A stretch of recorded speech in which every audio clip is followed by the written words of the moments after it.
آسمان پر ہلکے ہلکے بادل چھائے ہوئے تھے۔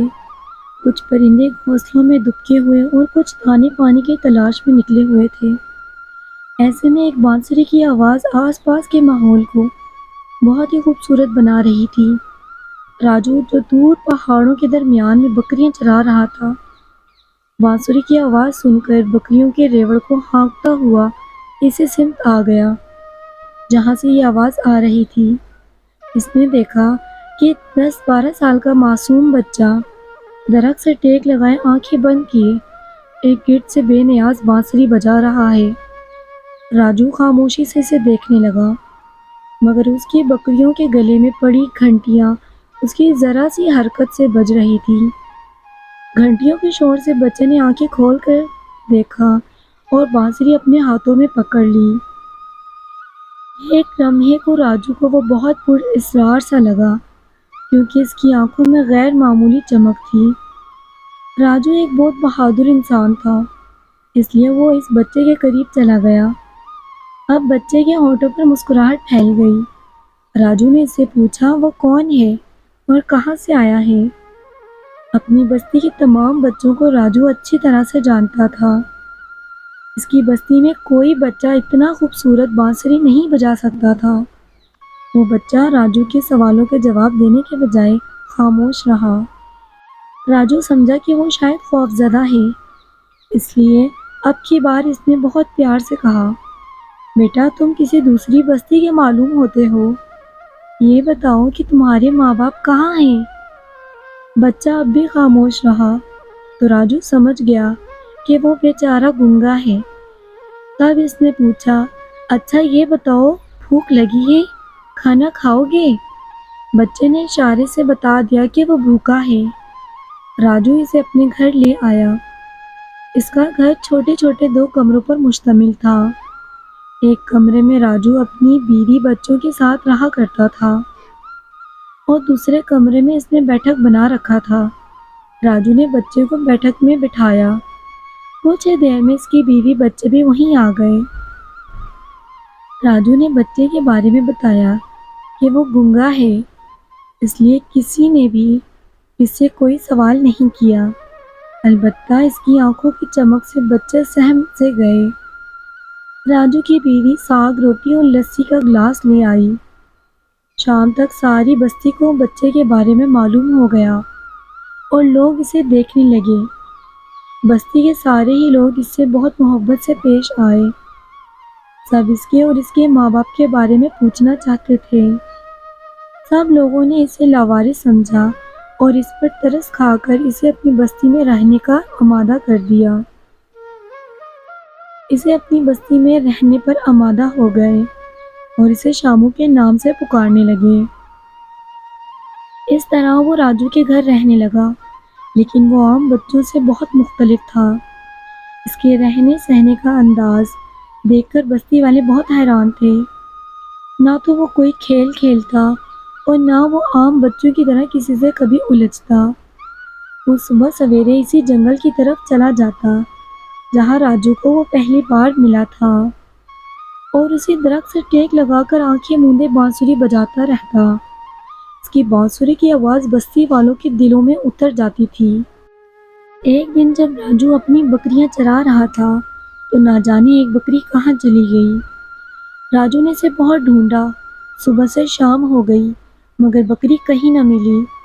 تب راجو تھک ہار کر گھر آ گیا۔ وہ بہت پریشان تھا کیونکہ بکری کے نہ ملنے کی صورت میں بکری کا مالک بکری کے بدلے رقم طلب کرتا۔ راجو بیچارہ تو غریب چراہا تھا۔ اس بات کی خبر جب اس بچے کو ہوئی تو اس نے راجو کے شانے پر ہاتھ رکھا اور گویا تسلی دی اور اپنی بانسری بجانا شروع کر دی۔ اور جب راجو کے بیٹے کامو نے دروازے پر جا کر دیکھا تو بکری پتے چباتے ہوئے دروازے پر موجود تھی۔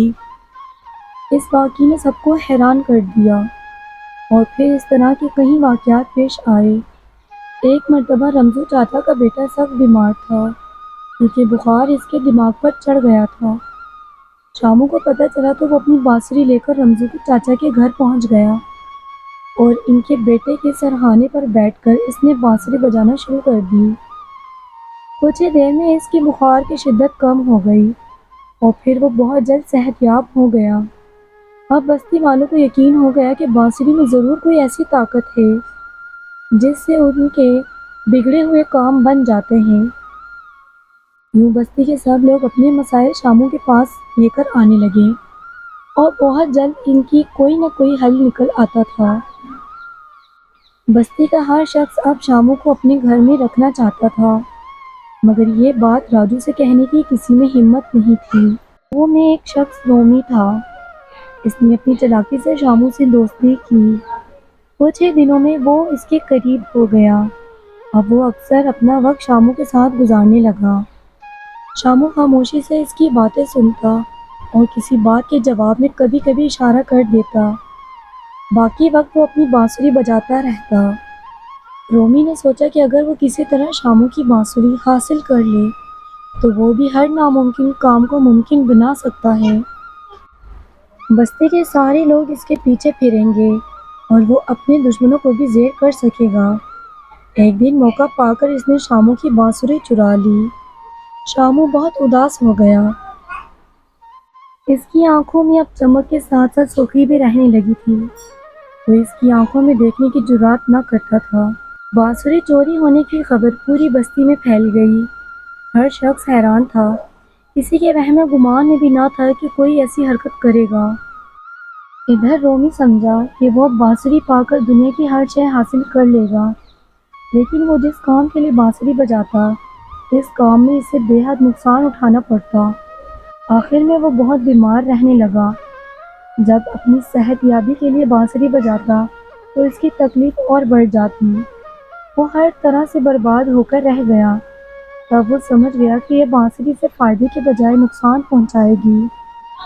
ایک دن وہ اسی جگہ گیا جہاں شاموں بانسری بجاتا تھا۔ شاموں آج بھی وہاں بیٹھا تھا۔ رومی نادم سا اس کے سامنے کھڑا ہو گیا۔